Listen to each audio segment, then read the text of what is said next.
After the death of Christopher Wallace, aka Notorious B.I.G. or Biggie Smalls, his mother, Loretta Wallace, found answers very hard to come by. After years of getting nothing from the Los Angeles Police Department, she went ahead and she sued the LAPD for a reported $400 million friggin' dollars. That's a whole lot of money. So in response to the lawsuit, the case was dusted off and handed over to Greg Kading. Now, Greg Kading is a former narcotics officer, and he was basically tasked with taking a second look and putting together an accurate report of what happened and what led up to the murder and death of Notorious B.I.G. But real quick, let's go over the history of the beef between the two rappers. Okay, so starting out in 92, Notorious B.I.G. was just starting to make a name for himself. He was freshly signed to Puff Daddy's Bad Boy Records, and he was more than eager to get out there and start making those big dollars he knew he was capable of. But for Notorious, it just wasn't happening quick enough. See, he wanted that on-demand, straight cash money type of payday, essentially that drug money that he had gotten used to. Alright? So, he decides, you know what, I need a little bit of a boost in my game. Let me go ahead and let me make some moves, right? So he reaches out to one of the hottest upcoming rappers of the time, Tupac Shakur. Essentially, he tried to convince him to be his manager, but Pac declined. Pac told him, look, just stick with Puff. He's going to get you where you need to be. Just chill out. Alright, and Biggie, he felt a little offended by the denial, but regardless, they ended up staying friends. Now, after some time passes, they both kind of end up going down their separate routes in life, not realizing just how tied up in destiny they truly are. So, during this time, Tupac enters into this phase where he feels like he's on level with the real gangsters of New York, street bosses, the dudes that have the most luxurious cars and watches and all that, but run heavy in the streets. Bad dudes, you know what I mean? Now, Biggie over there just doing what he do, minding his own business, you know, coming up like he knew he would. And he overhears that Pac's hanging out with these dudes, these guys that he knows that are basically no good. And he tries to warn Pac. He tries to let him know what's up. But at this time, you know, Pac, you know, you couldn't tell Pac anything at this time. And, I mean, those dudes, they end up getting them in trouble with that assault case or whatever, but you know, we're not going into that right now.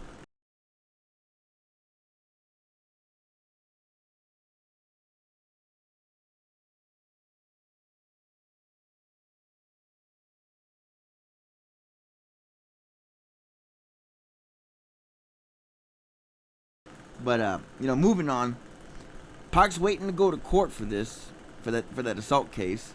And, you know, he's still out making music, doing what he does. Room with me. Why am I the only one in court right now? Why is the cameras all on me? And in the report and all these charges, I didn't do nothing. I'm charged with being in concert with some guys. Well, where they at? Why me? Because I'm Tupac. No, I'm not angry at them. I'm angry at the system. I don't want nobody. So he heads out to Quad Studios one night and do some tracks with another rapper from the area. And on this night, you know, Biggie and Bad Boy, they just happen to be up there recording tracks at the same time. Now on his way up, Pac's approached by a couple gunmen, and they demand Pac's jewelry. He's wearing his chains, his rings, and all that. And Pac, he ain't about to lay down for nobody like that. So he goes for his gun, and when he does that, a shootout happens, leaving Pac with 5 gunshot wounds. And like we mentioned, all this happened with Bad Boy Entertainment upstairs, including the King of New York, as Biggie called himself. Now, Pac was pissed off. Alright, now essentially the way it looked to Pac, that perhaps the rapper Lil Sean and Jimmy the Henchman set him up. Right? But Biggie and Diddy were there. So they had to know this was going down. I mean, he's the King of New York, right? And if somebody's gonna pull a hit like this, you know, you're gonna lace your people up. You know, you're gonna let them know what's gonna go down so they know what's up. So he knew Biggie had to at least have some kind of idea what was gonna happen. And the fact that he didn't even warn Pac, or better yet, tell dude to maybe chill and step in and kill the beef, he stayed quiet. He let it happen. Pac was mad.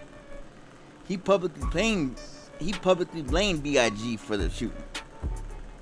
I mean, he felt betrayed. And then Biggie gonna drop "Who Shot Ya?" Come on, man.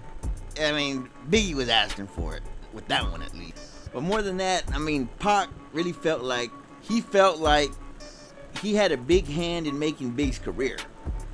And this is the things he gets.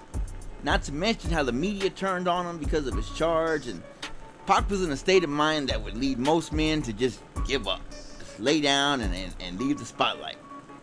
But Pac saw that his best chance of revenge was not to end their lives, but to end their whole lifestyle, to end their career. You know, erase them from fame.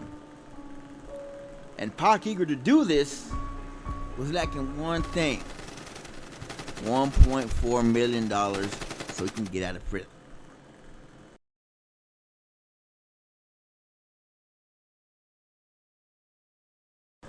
But here comes Big Bad Suge Knight from Death Row Records. He actually helped spearhead securing the funds to get Pac out with a lot of his own money, and in exchange for getting Pac out, all he wanted was, 2 or 3 albums? From what Pac told people, I mean, he wasn't having a good time in prison. The guards were racist, and they were just messed up to Pac. Now, word is, well, as far as what Pac told people, that apparently the Bloods in New York had a hit on him. Supposedly these people were tied up with the guys that did the robbery, so I mean, it was a no-brainer. If Pac was gonna have a chance at getting back at his enemies, it was now. And the combination of Pac and Suge, well, it'd be so perfect had it not been so destructive. Prior to signing Pac out of prison, Suge Knight already had beef with Bad Boy Records. I mean, it started off with something petty that isn't worth bringing up in this video, maybe on the next one. But earlier that year, in a party in Atlanta, blood had been spilt. Apparently, there was an altercation with Suge and Diddy. The bodyguards got involved, and one of Diddy's bodyguard ended up firing on one of Suge's bodyguard and taking his life. Well, after that, Suge Knight held Diddy responsible for that, and that's where things had kind of escalated. But then there was the public call out at the '95 MTV Music Awards. Now I can't place a video clip of that. I'm not gonna do the video clip, but I can't do the audio. But I'll go ahead and I'll try to recreate it for you guys. All right, check it out. I like to tell Tupac, keep the guards up. We riding with them. West Side. One other thing I like to say, any artists out there that want to be an artist or want to stay a star and won't worry about the executive producer trying to be all up in the videos, all on the record, dancing, come with Death Row.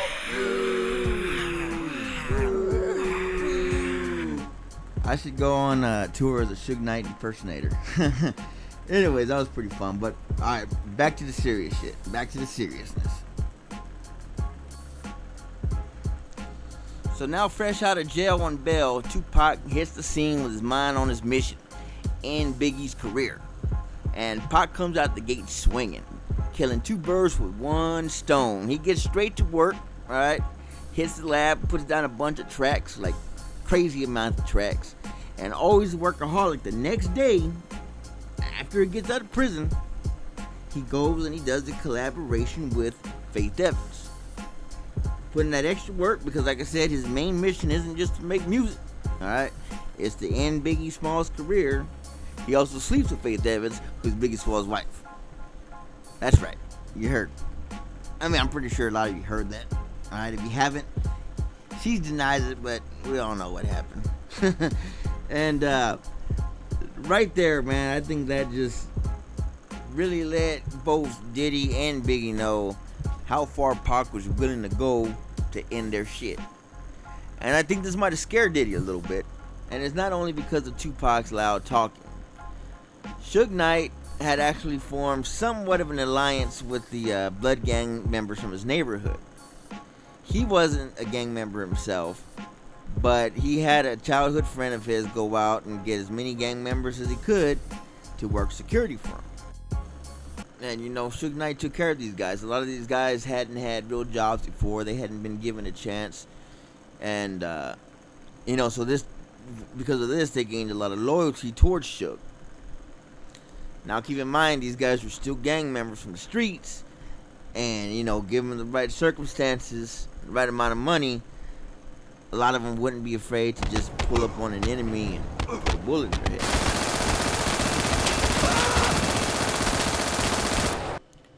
Now, Puff Daddy, at least in the public eye, was trying to come off as taking the high road.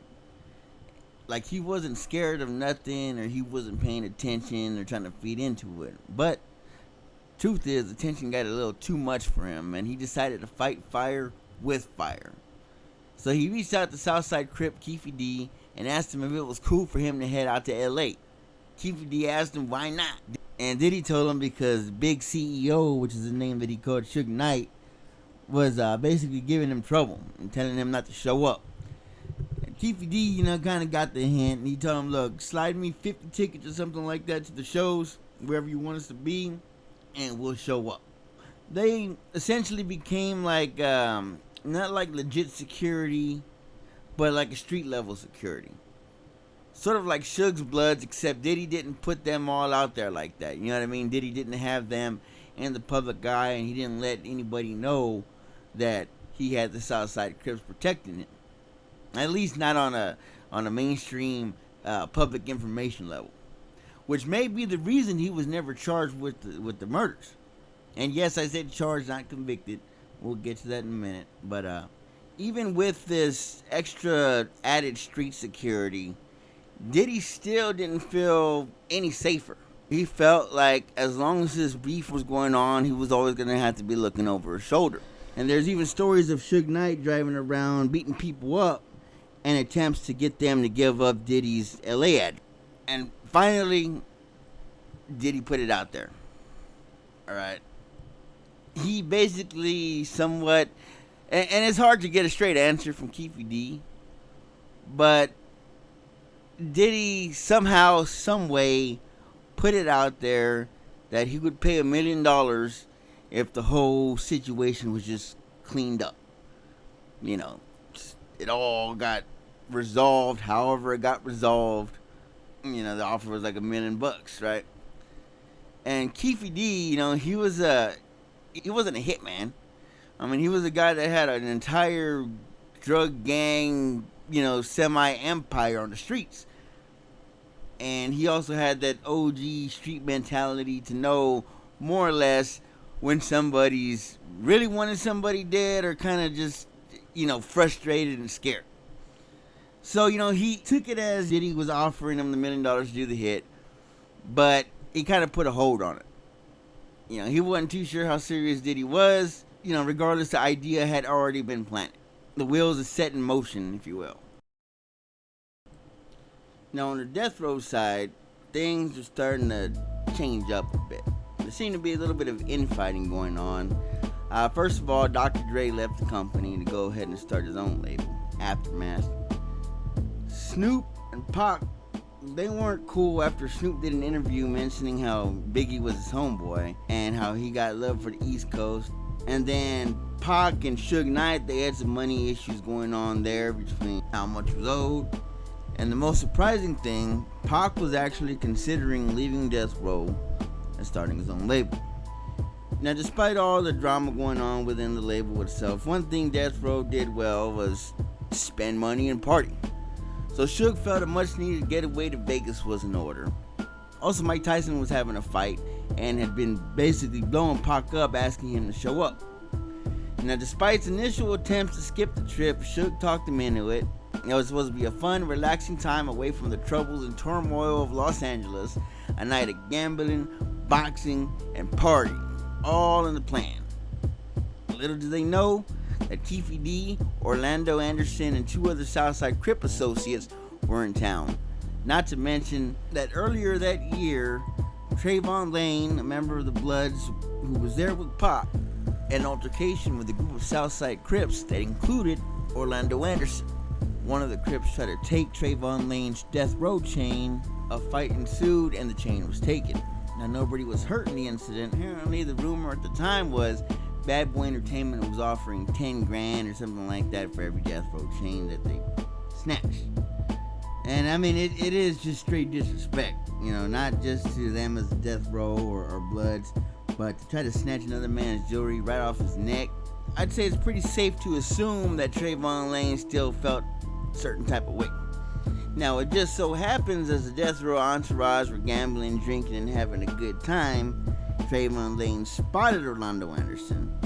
And out of instinct or whatever the case, he mentioned it to his boys loud enough for pretty much anybody to hear. And Pac, with his loyalty, his thuggery, or whatever you want to call it, took off after Orlando Anderson, hitting him and swinging on him. And of course, when he did this, the rest of the entourage joined, including Suge Knight. And they roughed dude up pretty bad. They're kicking the shit out of him. But I mean, it really isn't that serious. But what Pac fails to realize is that the dude that he's stomping right now is a serious dude. But for now, it's just another typical death row night. They went to the Tyson fight, sat through one of the most suspect fights in Mike Tyson's career. They ended up going backstage. They congratulate him on the win. And Tyson said in later interviews that, Pac was just hype. He was bragging about the fight and I knocked this dude out with the woo, this and that. And Pac was really proud of himself. After that, Pac went with Tyson to his post-fight press conference, and that was it. They took off. The plan for the evening was to head to Club 662, but first they needed to head back to the hotel room to get changed up. Meanwhile, Orlando Anderson and the Crips are still, a little pissed off over the fight. He wanted some get back. Maybe a head-up one-on-one with the rapper. But the truth of the matter is, Orlando Anderson was known for having an itchy trigger finger. He had been linked to multiple murders in Los Angeles. But taking out the world's most famous rapper in the middle of Las Vegas, that's a little risky. But this was the perfect opportunity to cash in on the $1 million contract Puff put out there. So I guess they decided this was going to be the night they carry out that hit. And they know that Pac and them are going to be at the usual hangout spot, Club 662. Now, depending on who you ask, they were there from anywhere from 10 minutes to an hour. Mob James says they were there for about 10 minutes. Keith D say they were there for about an hour. It's probably about 11 o'clock. And over on the death row side of things, they're on their way to 662. But they run into the first little snag of the night. Well, not the first. This is like the second, third, something like that. They get pulled over by two biker cops. They get stopped for apparently not having a license plate on the car, and the music up was a little bit too high. So Suge Knight goes ahead and shows them the license plate inside the car. They turn down the music and they're on their way. From there, they make it a little further down East Flamingo towards the Maximum Hotel when they get stopped at a red light, and some girls pull up. And they're yelling out to Pac. Pac jumps out the car, his body halfway out the car, hollering and telling them to go 662 and, just being Pac. And unfortunately, that at that moment, Orlando and Keefy D are riding through that area. They hear all the commotion. They hear the girls yelling. They see Pac hanging out the window, and they bust a U-turn. They pull up on him while they're talking to the girls, and they let off the shots. He said the first shot hit Suge Knight in the head. They thought that he was out of there instantly. After that, the barrage of bullets tore into Tupac. He got hit twice in the chest, once in the arm, and one in the thigh. One of those shots to the chest actually made it into his lungs. The white Cadillac took off, and apparently the girls tried to follow them, but ended up losing them. Suge Knight took off with Tupac. I guess maybe not knowing that he was shot. He was trying to get him to the hospital. I believe they said he had a flat tire at the time, and he didn't make it that far. He ended up getting pulled over by the same cops that pulled him over earlier in the evening, and from there they called paramedics and took them to the hospital. Now, during the time that Suge was trying to get Pac to the hospital, he had a interesting perspective as to what was going on with Pac at this time, and it's quite different from what a lot of people think. So let's go and let's check out that clip. But for us trying to get him to the hospital didn't make me realize that I was shot. Because usually when you get shot in the head, the first thing the person do is panic. You know, bam, I'm shot in the head, I'm about to die. You know. And once you do that, you can't drive nowhere. My whole thing was, Pac, he was shot. I'm like, you shot? I'm gonna get you to the hospital. I'm driving, telling him I'm gonna get to the hospital, kick back. Pac looked at me and said, you know what? You need the doctor more than me. You the one shot in your head. And we laughed the whole time going to find out went to the hospital. That's the conversation we had. It wasn't, Pac was a man the whole time. It wasn't that he was like, oh, I'm shot. He cracking jokes. He like, yeah, they shot me. He said, but you shot in your head. Look at your head bleeding. Look how much it's bleeding. That was Pac. And I'm like, man, shut up, I'm gonna get you to the doctor. Now, after a few hours, Suge Knight was bandaged up and released. He then went to Club 662 and announced to the worried crowd that Pac was going to be okay, that they struck his medallion. But the truth was, at the hospital, doctors are working feverishly to save this man's life. And it really did look like he was going to make it. You know, he was going to have some surgeries, but hopes were high. You know, he had been shot once before and he survived that. But as one day turned into two into three, and sleeping turned into a medically induced coma, his chances of survival dropped by the hour. He had lost a piece of his thumb, he had lost one of his lungs, and if he survived, he was looking at a whole lot of intensive recovery, if recovery was possible. But during one of the surgeries, something had happened and he began a hemorrhage, and the doctors were not able to stop the bleeding. And after 6 days of Pac fighting and the doctors trying, his mother, Afeni Shakur, decided to pull the plug. At 25 years old, on September 13th, 1996, Tupac Shakur was dead. The decision that I wanted, but he was as fair as he could be. Really, to my homeboys, I mean, a fight is a fight, battery is battery. A 2.5 minute problem just cost me